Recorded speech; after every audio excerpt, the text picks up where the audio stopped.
بسم اللہ الرحمن الرحیم۔ السلام علیکم ورحمۃ اللہ وبرکاتہ۔ ہارون رشید عرض کر رہا ہوں، آج کا دن میرے لیے بڑا بھاری تھا۔ شام اس طرح اتری کہ خود کو سنبھالنا مشکل ہو گیا، اور مجھے ایسا لگا کہ میں آج کے دن ویلاگ بھی ریکارڈ نہیں کر سکوں گا۔ حادثہ ایسا ہوا ہے، امراء القیس نے، عربوں کے ممتاز شاعر نے کہا تھا، حادثہ ایسا ہوا ہے کہ یقین ہی نہیں آتا۔ بظاہر اس طرح کی خبریں آتی رہتی ہیں، لیکن کچھ لوگوں سے آپ کا ایک ذاتی تعلق ہوتا ہے، اور جب انہیں کوئی حادثہ پیش آتا ہے، انہیں زخم لگتا ہے، تو بعض اوقات دل کو سنبھالا نہیں جا سکتا۔ اور اس کے باوجود کہ ظلم اتنا عام ہو گیا اور ناانصافی ایسی رہو رسم ہو گئی ہے، بقول ایرانی شاعر کے، کہ یہ مردان شجاع و جری کی موت کا موسم ہے۔ اور ایک دوسرے ایرانی شاعر نے کہا تھا کہ دور ایک صحرا ہے جس میں کچھ بھی نہیں اگتا، جس میں کوئی چیز حرکت نہیں کرتی سوائے ہوا اور موت کے۔ امجد نیازی صاحب کے ساتھ ایسا واقعہ پیش آیا، میں نے اگر یہ درست طور پر رپورٹ کیا گیا ہے کہ اس نے دل دہلا کر رکھ دیا۔ اب میں اس دوران کوئی دیکھ رہا تھا، کچھ شاعری کے نمونے، جناب احمد ندیم قاسمی کی ابھی برسی تھی اور کچھ دوسرے لوگوں کا، تو اس میں ایک شعر میری نظر پڑا تو عجیب اس پہ کیفیت طاری ہوئی کہ پلکوں پہ چراغوں کو سنبھالے ہوئے رکھنا، پلکوں پہ چراغوں کو سنبھالے ہوئے رکھنا، اس ہجر کے موسم میں ہوا تیز بہت ہے۔ بہت مشکل سے میں نے اپنے آپ کو سنبھالا۔ امجد نیازی صاحب نے گرفتاری کے اندیشے سے، میں نے آپ سے عرض کیا کہ 230 ارکان قومی و صوبائی اسمبلی جو ہیں وہ پارٹی کو چھوڑ گئے، اور ان میں بہت سے گرفتار ہوئے۔ آپ کو پتہ ہے کہ وہ سینیٹر سواتی صاحب سے، اعظم سواتی سے لے کے، اور کس کس کے ساتھ کیا کیا کچھ ہوا۔ تو وہ انہوں نے احتیاطاً، بہت سے لوگوں نے روپوشی اختیار کر رکھی ہے، انہوں نے خود کو عدالت کے سامنے پیش کر دیا دہشت گردی کا مقدمہ۔ عدالت نے اپنے اہتمام سے انہیں جیل بھیج دیا، بات ختم ہو گئی۔ اس کے بعد خبر آتی ہے، عمر ایوب صاحب نے کہا ہے کہ نامعلوم مقام پہ انہیں لے جایا گیا اور ان پہ بہت تشدد کیا گیا، یعنی انہیں جیل جانا تھا، جیل سے انہیں، جیل میں تھے وہ، جیل سے لے جایا گیا۔ مجھے امجد نیازی سے واسطہ پڑا ہے، اس لیے مجھے قلق بہت ہے، اور اتنا ہے کہ میں الفاظ میں اسے بیان نہیں کر سکتا۔ میں نے آپ سے عرض کیا، مجھے ایسا لگا کہ میں آج کے دن کام نہیں کر سکتا۔ کوئی 4 برس پہلے میاں والی، مجھے میاں والی میں بہت آنا جانا ہے، اور صرف عمران خان کی وجہ سے نہیں ہے، میاں والی میں بہت سے دوست ہیں، اور کبھی میں آرام کرنے کے لیے وہاں جاتا ہوں۔ کالا باغ میں دریا سندھ کے کنارے کوئی ریسٹ ہاؤس ہیں، اور کوئی دوست ہیں، اسد الرحمان صاحب ہیں جو منفرد شاعر ہیں، ان کے پاس جاتا ہوں۔ تو مجھے میاں والی کے کچھ دوستوں نے، اسد الرحمان نے کچھ دوستوں نے کہا کہ امجد نیازی کام نہیں کر رہے اور کوئی توجہ نہیں دے رہے، اور میں نے اس خیال سے کہ یہ غلط بیانی نہیں کر رہے ہوں گے، کسی پروگرام میں غالباً یہ بات کہہ دی یا کسی کالم میں لکھ دی، اور میں اس کو بھول گیا۔ بعد میں مجھے پتہ چلا کہ یہ تو بات صحیح نہیں تھی۔ اب میں نہایت شرمندگی کے عالم میں سوچتا رہا کہ کیا کروں۔ امجد نیازی، مجھے وہاں جانا پڑا، اور پتہ چلا کہ ایک شناسہ ہیں، ان کے ہاں کسی کا انتقال ہو گیا ہے، تو تعزیت کے لیے میں گیا تو امجد نیازی وہاں آ گئے۔ اب میرا خیال تھا کہ وہ باہر نکلیں گے جب تو کچھ احتجاج کریں گے، کچھ بات کریں گے۔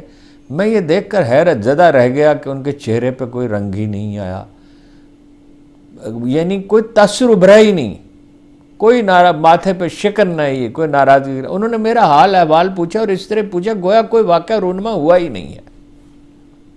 حالانکہ بہت سخت الفاظ میں نے کہا تھا کوئی کام نہیں کر رہے اور لوگ بڑے نالاں ہیں۔ امجد نیازی صاحب کا پھر ایک دفعہ مجھے کالا باغ جانا تھا، تو کسی نے ان سے میرے بارے میں ذکر کیا، غالباً اسد الرحمان صاحب نے، تو انہوں نے وہاں ریسٹ ہاؤس میں کمرے کا بندوبست کیا، پھر میسج بھیجا کہ کوئی کام ہو، کوئی دشواری ہو تو بے تکلفی سے بتا دیجیے گا۔ ایسے شیشے کی طرح صاف دل کا آدمی ہے، اور مجھے یاد نہیں پڑتا میں نے انہیں معذرت کا پیغام بھیجا یا نہیں بھیجا، لیکن مجھے حوصلہ ہوا، اور شرمندگی اب تک برقرار ہے اور ہمیشہ رہے گی۔ قصہ یہ ہے امجد نیازی صاحب، یہ ڈاکٹر شیر افغن کے فرزند ہیں۔ ڈاکٹر شیر افغن ایک عام آدمی تھے، یہ جاگیرداروں کا، مالدار لوگوں کا علاقہ ہے۔ عمران خان یہاں سے پہلی دفعہ نہیں جیت سکے تھے۔ ڈاکٹر شیر افغن کا کمال یہ کچھ کمالات تھے۔ ایک تو ان کی بڑی خیرہ کن یادداشت تھی، ایک وہ ڈاکٹر تھے تو بہت سے مریضوں کا مفت علاج کرتے تھے۔ ایک یہ ہے کہ وہ بہت اچھے حافظے کی وجہ سے انہوں نے آئین رٹ رکھا تھا۔ جب وہ 85 کی اسمبلی میں آئے تو وہ ششدر کر دیتے تھے بعض اوقات، آج سیف الرحمان اور یہ ششدر کر دیتے تھے لوگوں کو، اور ایسی مزاحمت انہوں نے پیدا کی کہ لوگ حیران رہ گئے۔ ڈاکٹر شیر افغن دنیا سے اٹھے، پہلے ایک حادثے میں انتقال ہوا امجد نیازی کے بھائی کا، پھر ڈاکٹر شیر افغن دنیا سے چلے گئے۔ مجھے یاد ہے میں عمران خان کے ساتھ گیا تعزیت کے لیے ان کے ہاں۔ امجد نیازی صاحب کو ان کے والد کی سے جو ہمدردی کی لہر اٹھی، اور اس کا جو ملال تھا لوگوں کو، اچانک ان کا انتقال ہوا، صحت مند آدمی تھے۔ تو امجد نیازی صاحب ایک بہت ہی سادہ آدمی ہیں، ان کی سادگی لوگوں کو ایسی خوش آئی، گلنے ملنے والے ہیں، پتہ ہی نہیں چلتا کہ یہ کچھ ایسے لیڈر ہیں۔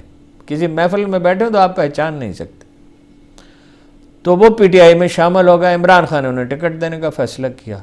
پتہ چلا کہ اس پہ ان کے امزاد یعنی حفیظ اللہ نیازی، انعام اللہ نیازی، سعید اللہ نیازی اور سارے بھائی اس پہ ناراض ہیں، چونکہ انعام اللہ نیازی وہاں سے امیدوار تھے۔ میں نے خان صاحب سے کہا کہ کیوں خاندان میں اختلاف آپ پیدا کرتے ہیں، امجد نیازی کو ٹکٹ دے دیں۔ انہوں نے کہا بھائی ہم نے سروے کرایا ہے، انعام اللہ ہار جائیں گے، اور ان کے ذہن میں یہ تھا کہ وہ سیٹ میاں والی کی جیت کے خالی کریں گے تو انعام اللہ کو دے دیں گے، سینٹ میں ایڈجسٹ کر لیں گے۔ دوسرا انہوں نے کہا پارٹی کا ورکر مانتا ہی نہیں ہے، لوگوں کی اکثریت جو ہے وہ امجد نیازی کے حق میں ہے۔ ان کے والد کے جیتے تھے، یہاں سے ان کا انتقال ہوا تھا، یعنی اس علاقے کے لیڈر کی حیثیت سے، تو ان کے جانشین وہی ہیں۔ اور دوسرا وہ اپنی پاپولر بہت ہیں، اور انعام اللہ تو مجھے یاد ہے کہ صرف ایک دفعہ 1990 کی لہر میں جیتے تھے، ورنہ وہ ہر دفعہ ہار جاتے رہے، اس لیے کہ کمپین میں یہ نہیں کہ وہ ان میں یعنی پسندیدہ شخصیت نہیں ہے، وہ کمپین کوئی ڈھنگ سے نہیں کرتے، دلچسپی نہیں لیتے کمپین میں۔ اور ایک کمپین میں تو مجھے اچھی طرح یاد ہے کہ آخری 3 دن غائب ہی ہو گئے تھے، اپنی کانسٹیچوئنسی سے امیدوار غائب ہی ہو گیا۔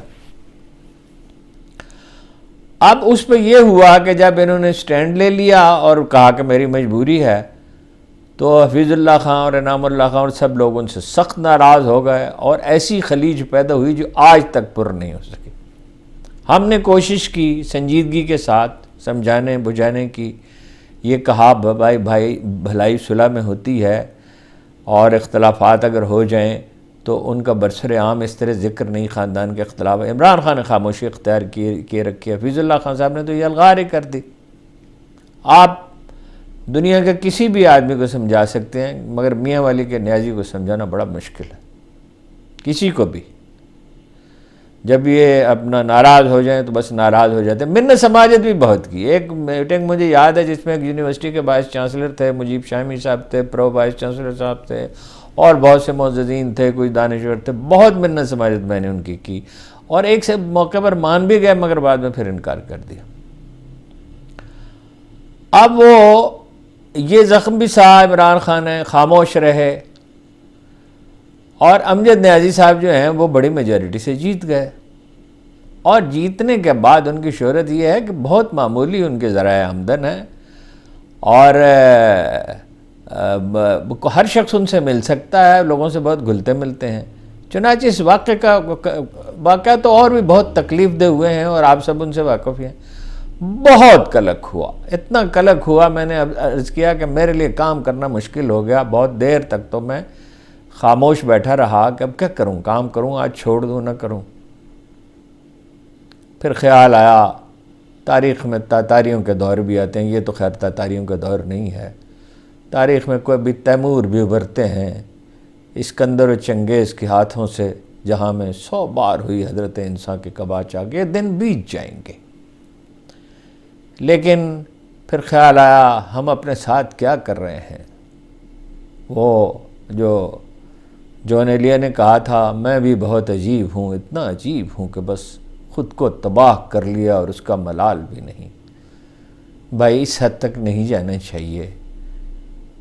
اگر یہ واقعہ اسی طرح پیش آیا ہے تو یہ بہت المناک ہے، اور میں یہ کہے بغیر نہیں رہ سکتا کہ خوف خدائے پاک دلوں سے نکل گیا اور آنکھوں سے شرم سرور و کون و مکاں ہوئی۔